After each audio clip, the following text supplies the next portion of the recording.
So what's up, Pony Nation? It is me, Faith Thermoluminous, and this is a completely unscripted video, real talk, just me, you, and however many people are actually gonna watch this, just talking together, because I don't get to do this a lot. A lot of those videos are just scripted, or they're strictly about the show, so I have to keep it about the show, and I don't get time to spread out and just do whatever. And I have videos, an entire series planned where I can do that, but until that drops, because I was having writer's block and stuff, so I just wanted to get this off my chest and talk to you guys and do kind of like this whole vlog sort of thing, because I don't get to do that with you guys, and I miss that. I used to do that on my old channel, which is coming back. I actually got an email from YouTube today saying that they actually finally forwarded an email after a year to Hasbro and all that stuff.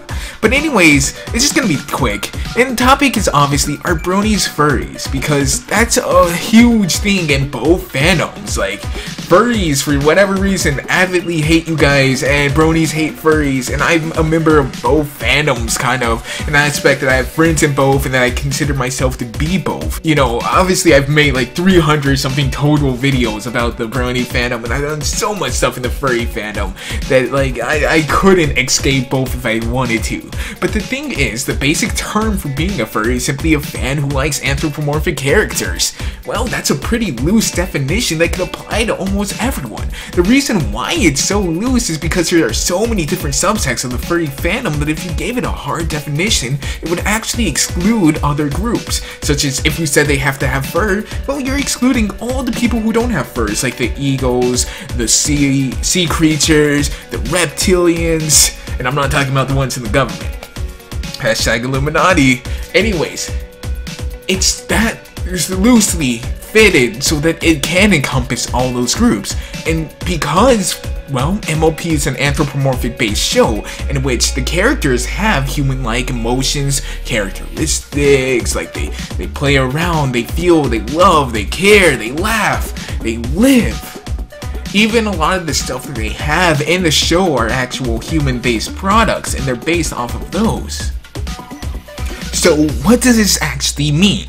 Well, it means that Bronies are technically fans of anthropomorphic characters, which is the only requirement to be a furry. You have to be a fan of anthropomorphic characters. So, by definition, you are a furry. But there's a difference between being a furry and actually identifying as one and being an active member of the furry fandom itself. You can be under what would be considered a furry subsect or subsidiary, the culture of furries, and not really be active in the furry fandom. Really, I kind of call Bronies diet furries. That's a term that I really came up with, or maybe I heard it on a podcast. It's been so long. Honestly though, it's just, if you want to identify as a furry, go ahead. If you don't, that's cool too. Technically you're fans of anthropomorphic characters, but the definition is so loose that it really could go to any real group, and a lot of it could go to Disney fans, because Disney makes a lot of anthropomorphic cartoons and movies. Though a lot of furries actually like Disney, so go figure. Anyways, that's pretty much just my 2 cents on it. And as someone who was there from the beginning and saw all the hate that happened towards Bronies in the furry fandom, I just want to take a minute and explain that too, because I think a lot of you guys are still a little scorched from that. You guys have to realize what you guys were doing were you were just starting out, a lot of you. A lot of you were new artists and or old furry artists. And the thing was, it was just blowing up so much that all art forms were filled with this artwork. But again, you were new, and the artwork you were producing wasn't really up to snuff yet. So people had to wade through a lot of horrible recolors and badly drawn OCs to get to good pictures they actually wanted. That's why sites now have filters for MLP, just like how other anime sites have filters for furries. It really goes otakus, furries, and bronies, just in size. And it's okay if you fall into a subcategory of one that fits its definition of what it means to be that group. If you don't identify with it, that's fine. Anyways, like I said, This is just my opinion. Let me know what you guys think down below. Are Bronies Furries? Or Furries Bronies? As always, it's been Moliminous. It's been a pleasure. Peace, guys, and I'll see you whenever I make next.